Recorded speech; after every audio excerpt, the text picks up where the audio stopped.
The end, the final dimension of Minecraft, has laid barren for years, but it could be so much more. So I took it upon myself to update the end with only command blocks and make it completely playable in vanilla survival. You'll be able to download this world for free about a week or two after I post the video. One of the temptations you can run into making a project like this is just sort of throwing as many colors as you can at the end and making something new. I mean, surely if it looks different, then it's good, right? And I really wanted to avoid this, so I had to lay down some principles right off the bat for how I was going to design this project. The first of these principles is that it should still feel like the end. The end is the end. It's sort of meant to be a barren wasteland with points of interest dotted around. It shouldn't feel like a dense jungle or forest like the overworld and the nether sometimes do.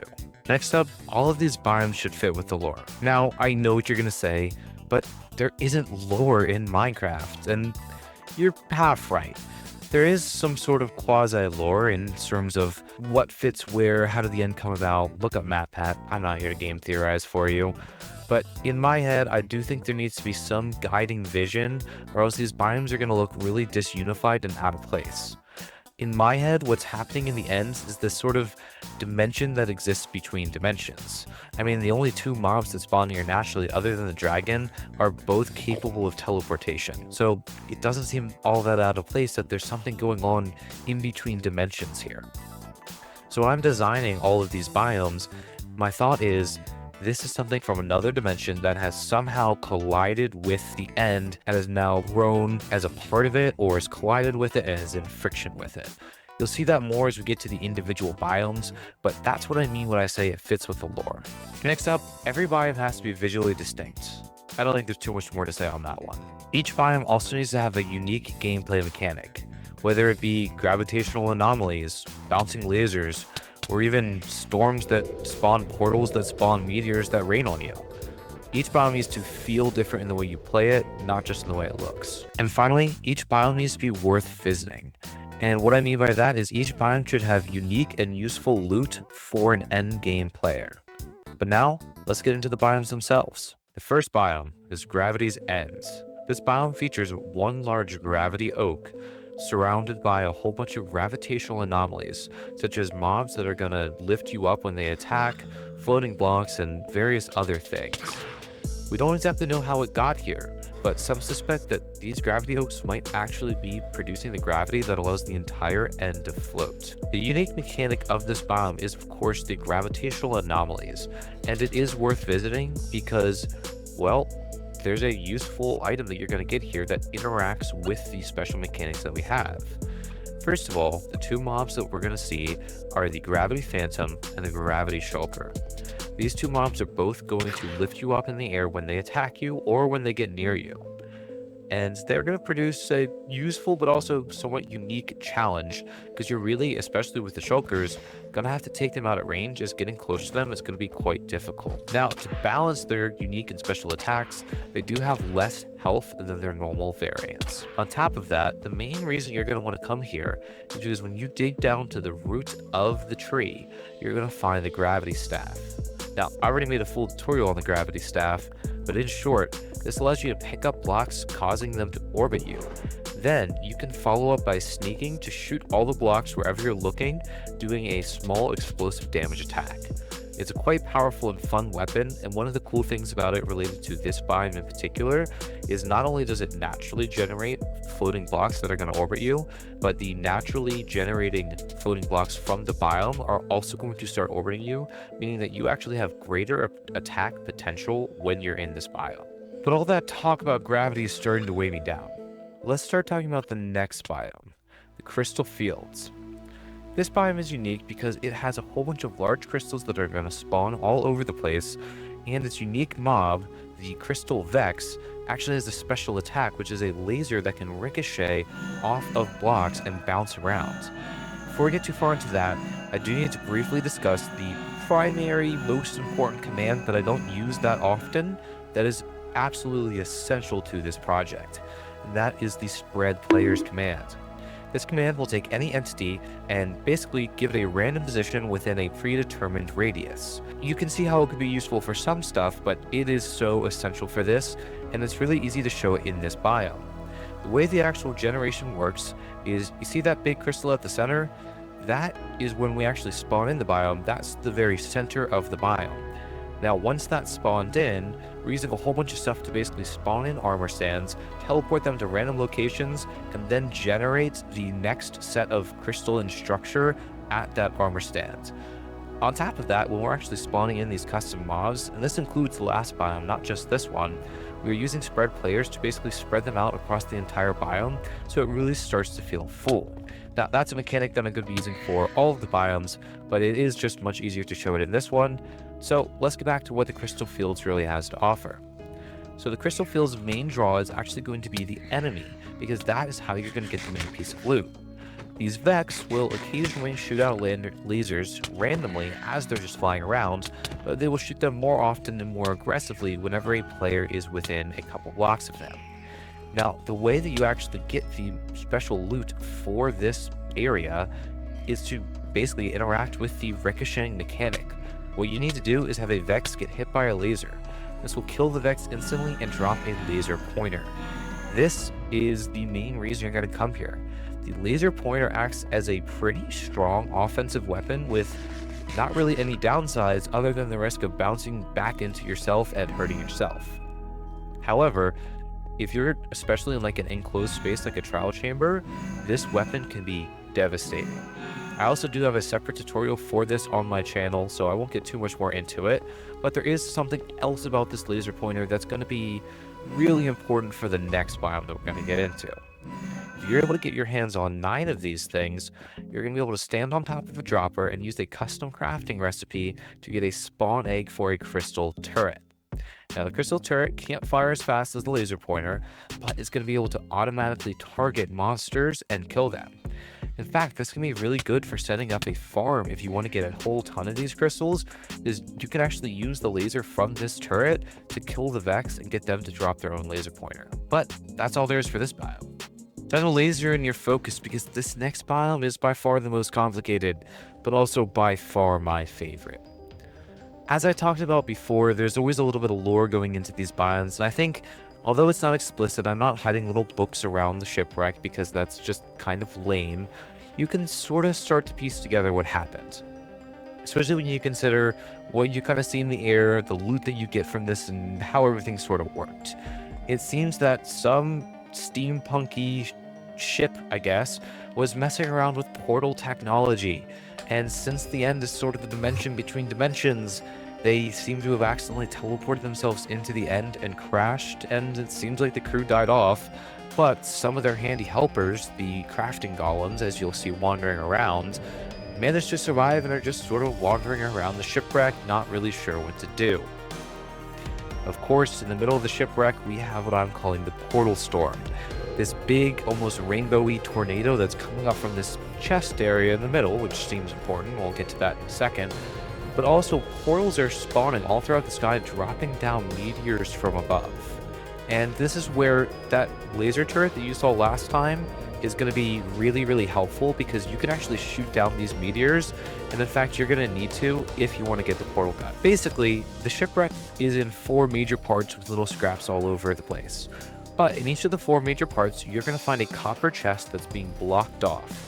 What you're going to need to do is unblock these copper chests to allow the copper golems a chance to get inside, because what's inside is just simply too heavy for the player to carry, but the copper golems, they're going to be able to move it. Now, what's going to happen is when a copper golem picks up an item, they're going to be teleported in range of the chest in the center. And they're simply going to try and carry the part of the portal gun all the way to the center.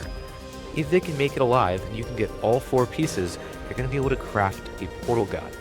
Now, of course, that requires getting them to the center alive.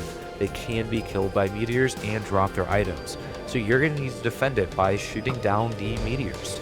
You shoot them down with arrows or snowballs or any projectile, but the laser pointer works really, really well for this, and the turrets make this an absolute breeze. Overall, this is just my favorite biome in terms of visuals, in terms of how the gameplay mechanics work with all the portal storms and everything, as well as the fact that the portal gun is just really fun. Like the other ones, I actually have a separate tutorial on my channel already, so if you want to add this to your own world with holding command blocks, feel free to go ahead. But overall, this just really ends up being my favorite biome of this whole project. Maybe that biome isn't quite what floats your boat. It's okay, don't get shipwrecked on it, we still got 2 more to go. The first of which is the Skullk biome. Getting into the lore, I did have to sort of make up my own idea of what the Skullk biome is really about, because clearly there's a Skullk dimension that exists. I mean, we see the portal in the deep dark even though it's inactive. Now, to get into the lore of what's happening here in the end, and why this portal is still turned on, we have to get into why the one in the deep dark is turned off. Well, we know that Skullk spreads through death. So, my belief is that whatever happens when that portal was opened by the civilization that lived in the overworld, it just ended up slaughtering a whole bunch of people underground. And that's why the Skullk spread so far throughout the deep dark. Whereas when this portal opened on its own in the end, there wasn't really that much to die, so it doesn't spread nearly as much. Additionally, I don't think wardens are natural to the Skullk biome. I think the people in the overworld actually made the wardens from the kind of Skullkness that came out of it in order to prevent people from relighting the portal and reconnecting the Skullk dimension to the overworld dimension. Since there's no civilization in the end, there was nobody to actually close this portal, and so it was allowed to stay open.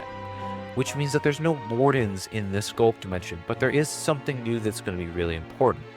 And that's what I'm calling these hyperfruit plants. These are going to be the primary mechanic as it comes to this biome. They're going to be the primary reason to go to this biome, and also the primary danger. Because when you're in this biome, these plants are going to produce fruit. In fact, the hyperfruit that randomly drops from these plants is the best food in the game. You can instant eat them, and they're going to give you 5 minutes of saturation, meaning that no matter what you do, you can't go hungry for 5 whole minutes after eating just one of these fruits. Meaning that it's actually really worth farming and being in this biome for a long time to just simply get a lot of food so you never have to worry about it again. But these plants aren't completely safe. On top of the endermen that spawn naturally all over the end, endermites also happen to spawn in this biome. This is probably what led to the Skullk that did spread between the endermen and the endermites killing each other. Well, the thing is, both of these mobs can also interact with these hyperfruit plants, and if they do, they become mutant versions of themselves. Endermen become mutated and look deformed. On top of becoming stronger and faster, they'll also blind you if you look at them using the darkness effect. Similar to how the Warden works, but in a way that's a little more on brand for how the Enderman itself is. Additionally, endermites are going to become significantly faster and stronger. They're also going to spread Skullk veins wherever they go. So, this biome's going to be a lot more dangerous, but it's going to have a lot of reasons to visit in terms of getting some endgame food sources. I did also break a little bit of my design in this biome compared to the other ones, but in a way that sort of makes sense. In the previous biomes, I of course leave endstone as the floor because the idea is whatever landed here in the end simply grew and didn't replace what was already there. Of course, in this case, because the Skullk is a corrupting force, it actually does replace the endstone that's here naturally. But I think it makes sense to have it be this way, and I don't think it breaks my design all that much, even though it ends up looking different in this biome compared to the other ones. If that was too scary for you, no need to skulk about it, because there is still one more biome in this list, and that is the Resin Ruins. This biome is unique in that it uses a block that's actually, well, not naturally generating at all, but also just not that common, and that's the resin bricks. And it sort of gives it a new place in the sense that there seems to be some old fortress that was teleported somehow into the end, and it was warped and disfigured and sort of collides with the end. In fact, you'll find several rooms underground that really make for just a unique experience that feels very maze-like, close quarters, and claustrophobic. I've already discussed the lore. The main mechanic that you're going to be seeing here is it's meant to sort of be almost a hide-and-seek stealth type game. Originally, I had planned to make a whole unique set of stealth mechanics like hiding in darkness and avoiding line of sights and audio cues and all this stuff, but I decided that would be just a little too confusing, and it's just a bit too far out from what Minecraft is at base, I think. On top of the fact that it wasn't really necessary as mobs already work on line of sight. I could just add some mobs, modify how those mobs work, and get pretty close to what my original desired effect was. So, that means it's time to talk about the guards. Guards are modified and mutated husks that are practically unkillable and they're quite strong. On top of that, their armor is covered with the Thorns enchantment, so fighting these guys isn't really an option. You sort of need to run around this maze and just avoid the guards that are going to be trying to stop you at every corner. So, what do you get for coming here? What's the prize hidden at the middle of the maze? Well, to keep in line with sort of this exploration, hide-and-go-seek, evade the monsters, I wanted the Resin Ruins to have multiple drops, but to kind of balance it compared to the other biomes, they're going to be a bit weaker. Rather, within the Resin Ruins, you're going to find 5 different relics. Try saying that 5 times fast. These relics are going to stay in your inventory, and as long as they're in your inventory, they're going to give you different bonuses, such as mining haste, regeneration, strength, and some other effects. But they aren't constant. Just to balance them out, other than haste, for the most part, these are going to only appear every few seconds and then go away for a few seconds, sort of like a critical hit chance when using strength. This to make them not completely negate potions, but to be a nice boost for the endgame player to just carry these around and sort of have a constant bonus. I think it rounds off the loot table well by sort of giving a few more items that are a bit weaker, but allowing for more exploration as you have to look around different jars around these ruins. But it gives the loot a nice little taste of what I wanted for it, because you actually have to explore around, destroy all the jars, and hope that you can find all the relics. Well, that's the last biome for this video. I hope you guys enjoyed, as this project was a lot of work, both in design and commands. You can see some of the commands as I'm spinning around that there was quite a lot. I mean, some of these small snippets are full tutorials elsewhere on my channel. This is a lot of work both in the commands but also in the design, getting some of these structures built. Shout out to Daniju, who built the gravity oak that you're going to see, the structure file on the main end islands. This was a big project, especially, like I said, trying to get biomes that feel like they belong in the end, have unique gameplay mechanics, and still feel like they just fit. It's just being fun and worthwhile to visit. I hope you guys enjoy, and if you guys give me like 2 weeks, the world download and the add-on download will be in the Discord, so make sure you click that link below. I hope you guys enjoyed this project. Thanks for watching.